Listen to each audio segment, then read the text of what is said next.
Yeah, I don't think anyone on the side of this wakes up and says like I'm a bad person and I want to do bad. Yeah, yeah. Right? So I don't think like there are bad people here. I do think there are bad ideas, right? And Mm. I think like when you have good people that happen to have been exposed to bad ideas and are very passionate and very energetic and very well spoken, it just really leads to terrible outcomes.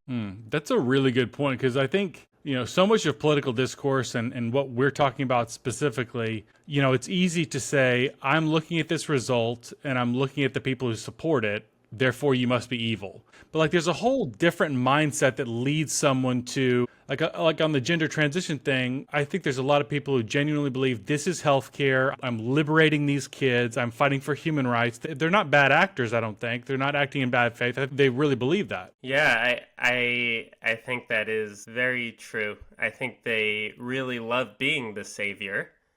That's the savior complex of the therapist, and I think they get to find their group that needs their saving so that they find that there is meaning there. And I think, in order to do that, you have to blind yourself to inconvenient truths that kind of break apart that narrative. Like the people who are detransitioning, right? Like that, they have to like mitigate that. Like, oh, that's this tiny, tiny exception. And everyone else is super helped by this. So I'm able to ignore that and still continue on my journey because I get so much personal satisfaction and I get personal meaning because of the, people who they see as benefiting from it.